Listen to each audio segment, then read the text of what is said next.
হবে? এই পোলার কামাই দিয়ে সংসার চলে। ওই যে বাপে রিক্সা চালায় সারাদিন, রিক্সায় পয়সা পায় না, রিক্সায় পয়সা পায় না। মোটর পাশে দোকানে কাজ করতো, মোটর পাশে দোকানে কাজ করতো। আমার আমার বাবা, আমার বাবা, আমার বাবা, আমার বাবা এই দৃশ্য দেখতে চাই নাই রে, এই দৃশ্য দেখতে চাই নাই রে আমার সোনার কুমড়া বাবা। ও বাবা, আমি দেখি নাই কি করে ঘটনা ঘটছে। আমি রিক্সা চালাই, আমি বাসায় গেছি, বাসায় ঘর দেই তালা মারা। পাশের লোকে কয় কি তোমার ছেলের বিপদ হইছে, তোমারে যাইতে গেছে, তোমার বউ ছেলে মেলে ওই জায়গায় গেছে, কি যেন হয়েছে সিয়ামের। আমি দৌড়াইয়া চলে আইছি, আইয়া আমি মোবাইলে টাকা ভরছি, 50 টাকা রিচার্জ করেছি। আমি আমার ছেলেরে ফোন দিই, ফোন বন্ধ। আমার বাড়িওয়ালারে ফোন দিই, ফোন ধরে না। আমি নিশ্চয় শুনি মনে হয় বিপদ হয়েছে, আমার পরানে কামড় দিছে, আমার ছেলে মনে হয় বিপদ হয়েছে। এর ভিতর আমার জেঠডসি দৌড়াইয়া আমার সামনে যাইয়া অজ্ঞান হয়ে পড়িছে। কয় তোমার ছেলে নেই, তোমার জন্য খুয়াইছি, তোমার জন্য ঢাকায় আইছি। যে আমার ছেলেকে গিলু মিলু নেই, উসার থেকে বোম মারছে। দোকান থেকে বের হইছে, 4 কাপ দিতি মনে হয় ফিলামে তো বোম মারছে, সেই বোমটা আমার ছেলের উপরে পড়িছে। আমার ছেলে, আমি সরকারের দ্বারে বিচার চাই, আমার ছেলেরে ফিরাই দেন। আসলে আমরা নিরাপত্তাহীন, মানে একের পর এক। তো মানে এতদিন আমরা দেখেছি গানের স্টেজ ভাঙছে, উদিচি পুড়ায় দিল, ওটারই ধারাবাহিকতা এখন হচ্ছে অভিনয় শিল্পীদের উপরে আসছে। কারণ আমার ধারণা যে আমাদের উপরে কোনো একটা আক্রমণ হলে সুবিধা কি, চোখের পলকে এটা মানে আরো বেশি আর কি মানুষ জানবে, হয়তো এটাই ওদের উদ্দেশ্য। তবে আমরা একেবারেই নিরাপত্তাহীনতার মধ্যে আছি। আপনি কি ছিলেন তখন? না না না, আমি শুনে আসলাম, এইমাত্র আসলাম। সবচেয়ে বড় যে বিষয়টা হচ্ছে এখানে সবসময় আমাদের কলিগরাই থাকে। So আমি ভেবেছি আমাদেরই কেউ নিশ্চয়ই, what ever it may be, একজন তো। এইখানে পাশে একটা ফ্লাইওভার আছে, ফ্লাইওভার থেকে হয়তো বা কিছু একটা ককটেল জাতীয় কোনো দ্রব্য এখানে নিক্ষেপ করা হয়েছে।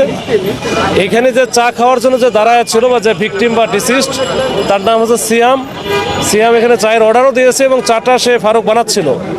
ইতিমধ্যেই কিন্তু এই ঘটনাটা ঘটে, তার মাথার উপরে এসে পড়ার সাথে সাথে ওইখানে বিকট শব্দ হয়, প্রচুর ধোঁয়া উৎপন্ন হয় এবং সাথে সাথে পরে দেখে যে একজন সে পড়ে আছে। তো তার মাথার উপর আমরা তো মনে করতেছি যে এটা এই ককটেলটা তার মাথার উপরে পড়েছে এবং মাথার উপরেই বাস্ট হয়েছে। হওয়ার কারণে তার মাথার এই জায়গাটা কিন্তু পিছনের দিকে এই অংশটা এটা মোটামুটি 2 ভাগের মতো অবস্থা হয়ে গেছে। তো এখান থেকেই মৃত্যুটা হয়েছে। এখন আমরা চেষ্টা করছি যে এটা আসলে কোথা থেকে কেমনে কীভাবে বা কারা মারলো। আমরা সাথে সাথে আমাদের এই আশেপাশে যত এলাকা আছে সব জায়গায় চেকপোস্টটা অ্যাক্টিভ করা হয়েছে। আমাদের বোম ডিসপোজাল ইউনিটের যারা বিশেষজ্ঞ সদস্য আছে তারা কিন্তু এখানে আসছে, তারাও এটা দেখেছে এটা ককটেল জাতীয় কোনো কিছু হবে। তো আমরা সব কিছুই আমরা পরীক্ষা নিরীক্ষা করতেছি, দেখতেছি, ইনভেস্টিগেশন করার পরে আসলে বুঝতে পারবো এটা কী হয়েছে। বিষয়টা সিম্পল, আমি বলি বিষয়টা হচ্ছে সিম্পল। এটা ইতিপূর্বে এসব এলাকা যেহেতু এটা ফ্লাইওভার আছে এবং জনকীর্ণ এলাকায়, এসব এলাকায় একটু বেশি যানজট থাকে, উপরে ফ্লাইওভারটা তুলনামূলকভাবে একটু ফাঁকা থাকে, ওই জন্য আমরা ফ্লাইওভারে কিন্তু আমাদের ওই মোবাইলে বিশেষ করে মোটর সাইকেলে পেট্রোলিং আমরা দিয়ে থাকি। তো এখান থেকে মারার উদ্দেশ্য হচ্ছে এটা প্যানিক সৃষ্টি করা, যে জনমনে যেন আতঙ্ক সৃষ্টি হয়। এখান থেকে ইতিপূর্বেও বেশ কয়েকবার এরকম ককটেল কিন্তু মেরেছে। এই ককটেলগুলোর সাধারণত খুব বেশি ক্ষতি হওয়ার সম্ভাবনা কম, তখন যখন মাটিতে পড়ে এটা হয়তো বা যে ওদের যে ছোটো ছোটো স্প্লিন্টারগুলো আছে এগুলো মানুষের ক্ষতি হইতে পারে, যে পায়েটায় লাগতে পারে। কিন্তু এভাবে এই যে মাথায় লাগার কারণে যেটা হয়েছে এটা একটু এক্সেপশনাল আর কি। তো এটার মাথায় লাগার কারণে এটা বড় ধরনের একটা দুর্ঘটনা ঘটে গেছে। তো এটা আমরা নিয়ে কাজ করতেছি। এটা শুধু চার্চের বড়দিনের ঘটনা না, এটা মানে মাঝে মাঝে কিন্তু এই এলাকায় কিন্তু এই ধরনের ঘটনা ঘটেছে। এর আগে দেখেছি এই সন্ধ্যার সময় বা রাত্রে বিশেষ করে 7টা 8টা 9টার মধ্যে, 9টার দিকে এর আগেও বেশ কিছু ঘটনা এরকম কিন্তু ওই যে ককটেল বিস্ফোরণের ঘটনা ঘটেছে। তো ওইটারই ধারাবাহিকতায়, আমার মনে হয় না অন্য কোনো কিছু, এটা ওটারই ধারাবাহিকতায় ঘটনা ঘটছে।